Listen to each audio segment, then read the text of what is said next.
Good morning, Nerd Mom here. This morning I'm going to talk about what to do if you have a precocious reader.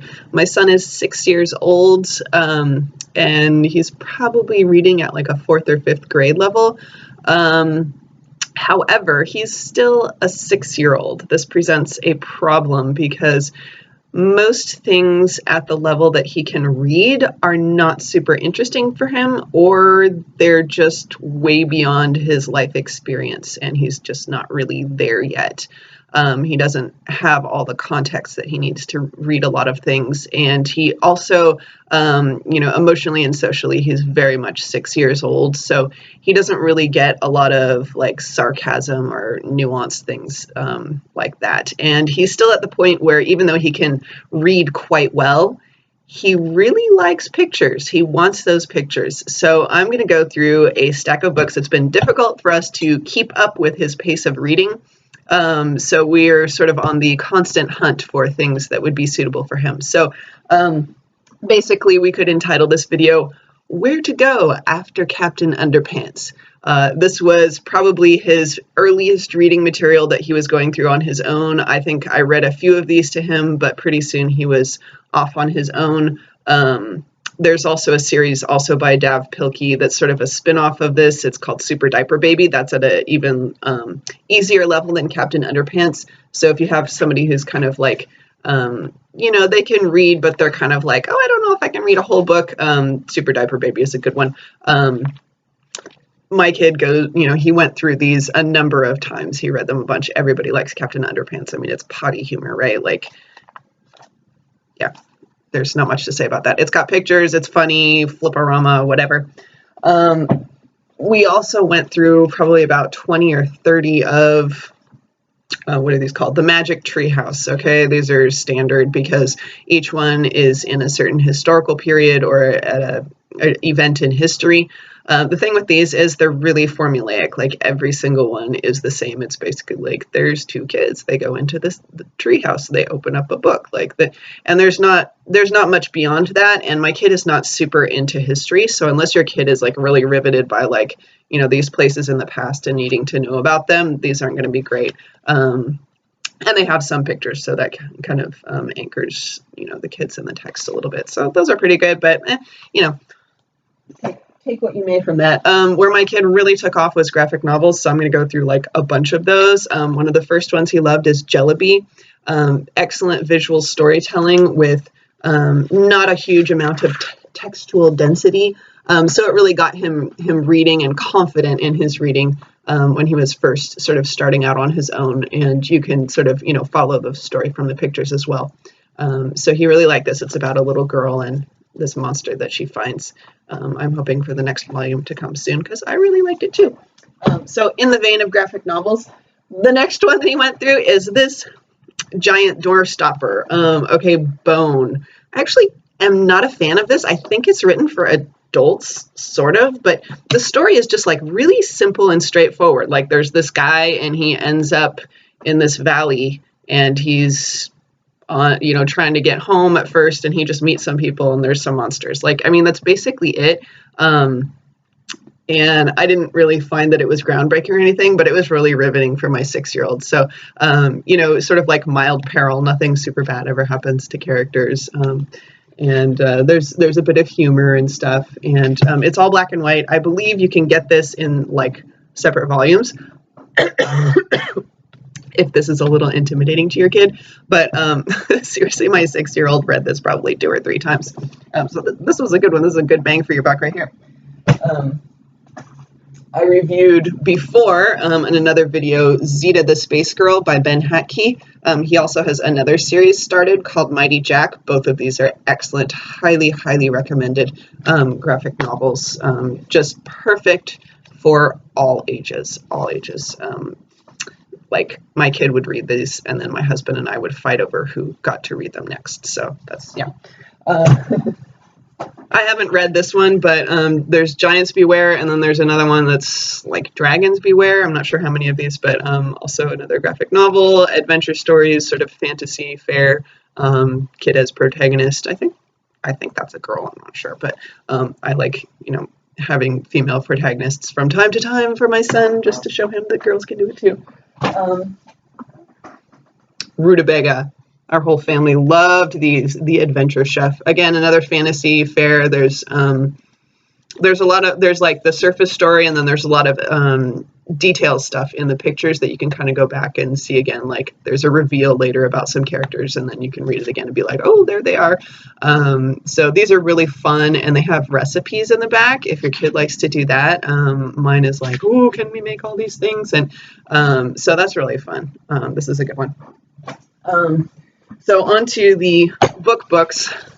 We tried this because my son is like super, super into robots. This is like, it's like a kid. There's a bunch of robots. There's, pictures and illustrations in here, and it's more of like a chapter book.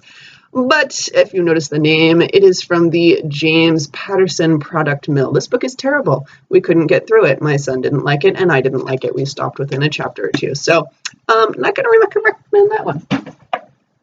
But on the heels of Captain Underpants, this series, Bad Kitty, is an excellent, follow-up to Captain Underpants if you're looking for stuff like at the same level that's also funny and cute and whatnot. This is less potty humor, more kitty humor, I guess. It's got, pictures, but it also has text. It kind of alternates, like there's, simple text on some pages. There's just a few lines, so this is a good one. But then it has some pages with a lot more information about cats. Like, let me see if I can find one now.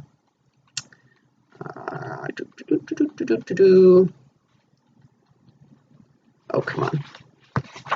Where is it?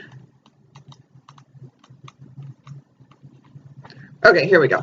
So it has these pages that are like Uncle Murray's fun facts. Some of them are denser than others. And at first my kid would kind of skip over them, but then later he got more confident and he started, reading all of the information. So he knows all about cats now, which is fun.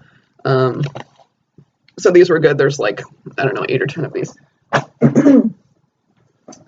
Timmy Failure. I thought this would be a good follow-up to, Captain Underpants. It's sort of like a,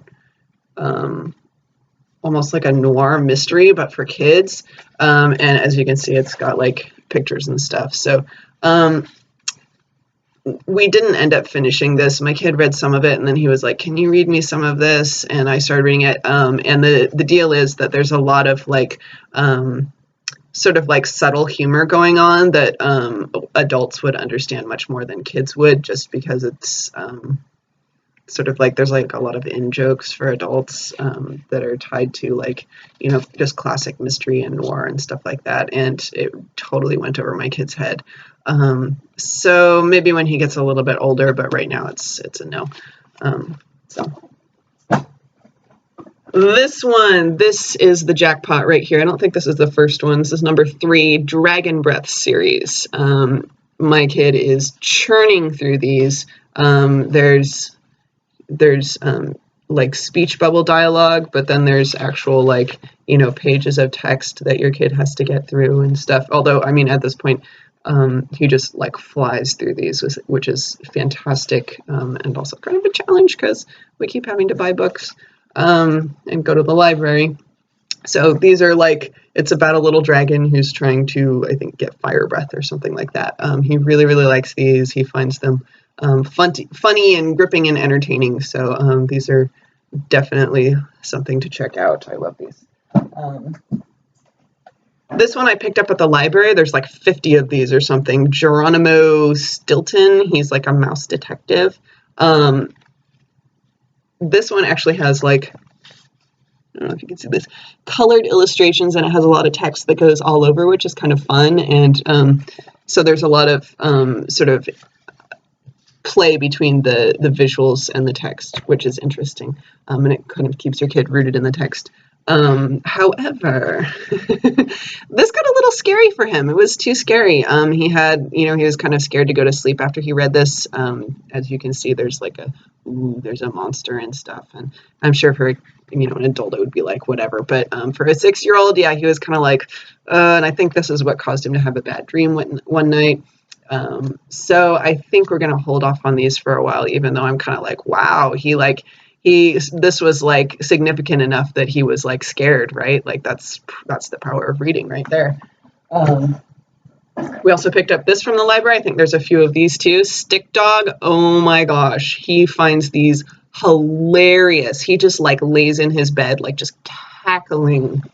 I mean, like literally just like things so funny. I haven't heard him laugh like this since Captain Underpants. So these are definitely a hit. And I kind of like these, that they have these like simple stick illustrations, and then I don't know if you can see, but it's actually lined paper, which helps your kid follow along to the next line, because sometimes like my kid will get lost when it's a dense text. He has a hard time like tracking to the next line a little bit. So that never happens here, and it's definitely got, it's got significant amount of text, and he just like reads through this. It's not just visual jokes, it's jokes in the text, and he totally gets it. So this is definitely like 6-year-old level humor. So we will be getting more of these. These are funny. So that's cool. And what he's reading currently is The Last Kids on Earth by Douglas Holgate. I haven't heard of this guy before, although he has another book. This is actually an advanced reader copy that I got at a convention, but I think it's out in the wild now. It came out in 2015. Basically, it's a zombie/monster apocalypse story with some kids. And so far he's on page 29 and he's loving it. It's got basically, it's all text with some illustrations to sort of hang on, which, is what he's looking for, right? But anyway, he's reading the text, he's getting the jokes in the text, he thinks it's funny. He's even cool with the fact that there is a love interest. So yeah, I mean, even this was presented in a humorous way. So even if your kid is not into like romance, which mine's not, it was okay. So yeah, this is an excellent one. So hopefully that rundown gives you some ideas for your kid if they're reading way beyond their grade level but don't really have the understanding. If you have any suggestions, please leave them in the comments, because I'm always looking for more books for my kid. Yeah, it's pretty hard to keep on top of his reading ability because it keeps going up and he's still 6. So yeah, hopefully that's helpful. Thanks. Bye.